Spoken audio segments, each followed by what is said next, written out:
Salam sehat, salam sejahtera. Assalamualaikum semuanya. Ini adalah video pembelajaran IPA kelas 9, yaitu bab 6, mengenai kemagnetan dan induksi elektromagnetik. Masih bersama dengan Sains Kelasku. Ikuti terus ya videonya.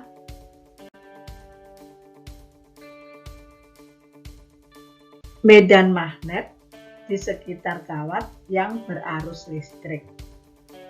Kumparan kawat berinti besi yang dialiri listrik dapat menarik besi dan baja. Hal ini menunjukkan bahwa kumparan kawat berarus listrik dapat menghasilkan medan magnetik. Medan magnetik juga dapat ditimbulkan oleh kawat penghantar lurus yang dialiri listrik. Hal ini pertama kali diselidiki oleh Hans Christian.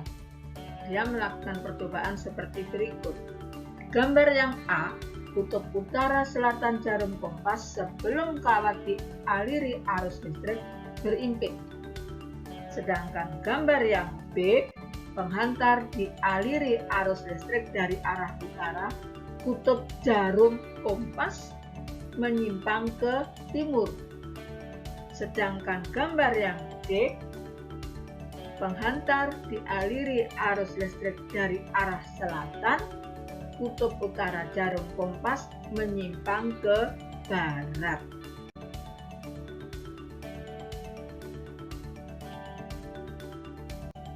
Arah medan magnetik di sekitar kawat penghantar lurus berarus listrik dapat ditentukan dengan kaidah tangan kanan.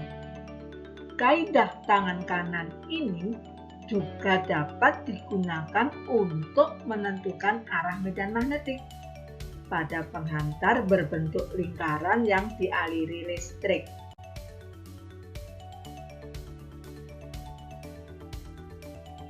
Jika arah ibu jari menunjukkan arah arus listrik, I, arah keempat jari yang lain menunjukkan arah medan magnetik, B. Jadi yang I ini adalah arus listrik, sedangkan yang B, keempat jari ini menunjukkan medan magnetik.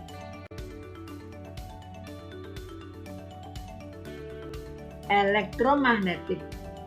Elektromagnetik adalah magnet yang terjadi karena aliran listrik pada kumparan berinti besi.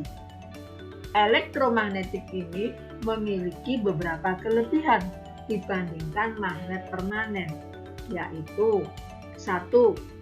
Sifat kemagnetannya dapat diperbesar dengan cara memperbanyak jumlah lilitan atau memperbesar arus listrik. Yang kedua, sifat kemagnetannya dapat dihilangkan dengan cara memutus arus listrik dan dapat ditimbulkannya kembali dengan cara menyambung arus listrik. Kutub-kutub magnetiknya dapat ditukar dengan cara mengubah arah arus listrik.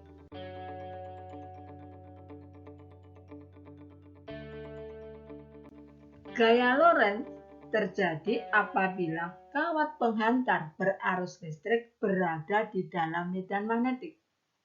Besar gaya Lorentz tergantung pada besar medan magnetik, panjang penghantar, dan besar arus listrik yang mengalir dalam kawat penghantar.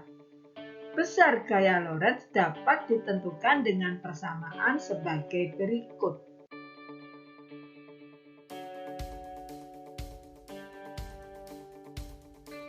Rumusnya adalah sebagai berikut. F sama dengan B kali I kali L, di mana F adalah gaya Lorentz, satuannya Newton, B kuat medan magnet, satuannya Tesla, I kuat arus listrik, satuannya ampere, L adalah panjang kawat penghantar, satuannya adalah meter. Bor listrik merupakan alat listrik yang mengubah energi listrik menjadi energi gerak. Prinsip kerja bor listrik berdasarkan gaya Lorentz. Arah gaya Lorentz dapat ditentukan dengan menggunakan kaidah tangan kanan.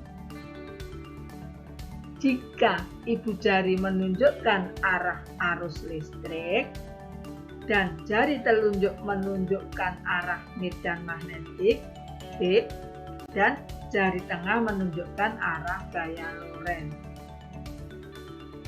Peralatan dalam kehidupan sehari-hari yang memanfaatkan gaya Lorentz antara lain bor listrik, kipas angin, blender, mixer, hair dryer, mesin penyedot air, mesin cuci, dan lain sebagainya.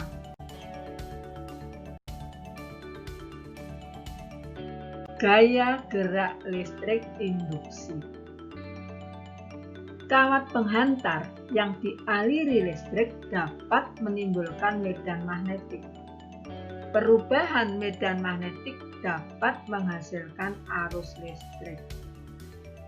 Gaya gerak listrik induksi dapat diperbesar dengan cara memperbanyak jumlah lilitan kumparan, mempercepat gerakan magnet ke dalam atau keluar kumparan, dan memperbesar kuat medan magnetik. Gaya gerak listrik induksi juga dapat diperbesar dengan cara melengkapi kumparan dengan inti besi.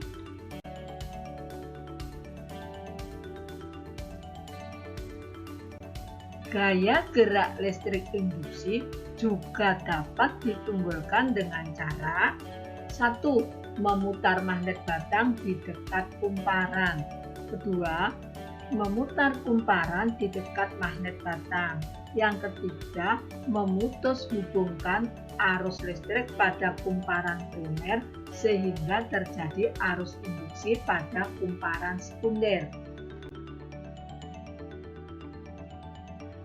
Transformator adalah alat yang digunakan untuk menaikkan atau menurunkan tegangan listrik bolak-balik. Transformator penaik tegangan step up dan ada transformator untuk menurunkan tegangan step down. Adapun ciri-ciri step up, jumlah lilitan sekunder lebih banyak daripada jumlah lilitan primer. Tegangan sekunder lebih besar daripada tegangan primer, kuat arus sekunder lebih kecil daripada kuat arus primer. Sedangkan transformator penurun, cirinya jumlah lilitan sekunder lebih sedikit daripada jumlah lilitan primer, tegangan sekunder lebih kecil daripada tegangan primer, dan kuat arus sekunder lebih besar daripada kuat arus primer.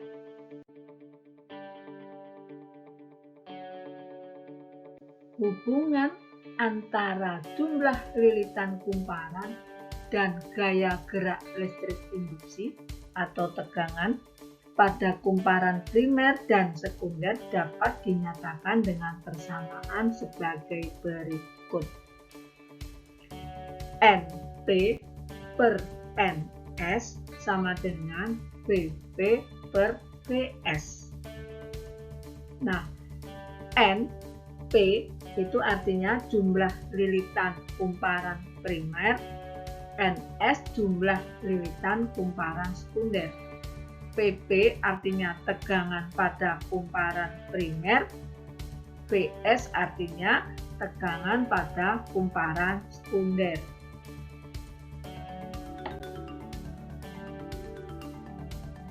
Adapun hubungan antara tegangan dan kuat arus listrik pada kumparan primer dan sekunder dapat ditentukan dengan menganggap transformator bersifat ideal. Transformator ideal berlaku hubungan sebagai berikut. P sama dengan PS. PP kali IP sama dengan PS kali IS, sehingga IS per IP sama dengan PP per PS. Ini keterangannya ya. PP tegangan pada kumparan primer, PS tegangan kumparan sekunder, IP artinya kuat arus primer, IS kuat arus sekunder, PP daya primer, PS daya sekunder. Manfaat medan listrik dan medan magnet bagi hewan. Beberapa jenis ikan tertentu memiliki kemampuan mendeteksi medan listrik kecil yang dihasilkan oleh hewan lain. Medan listrik tersebut dihasilkan oleh aktivitas otot yang berfungsi untuk mendeteksi makanan dan musuh yang ada di sekitar. Alat penerima rangsang berupa medan listrik pada ikan-ikan tersebut disebut elektroreseptor. Elektroreseptor terdapat pada gurat sisi dan ampula Lorenzini yang dimiliki oleh ikan pari dan ikan hiu.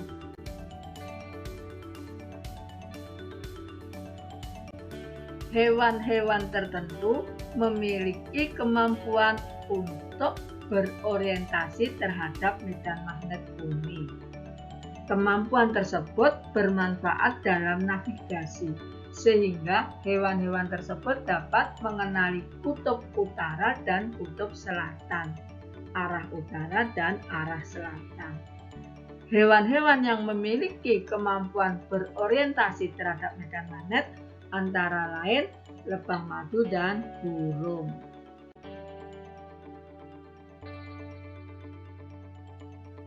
Demikianlah video pembelajaran mengenai kemagnetan dan induksi elektromagnetik. Cukup sekian, terima kasih. Wassalamualaikum warahmatullahi wabarakatuh.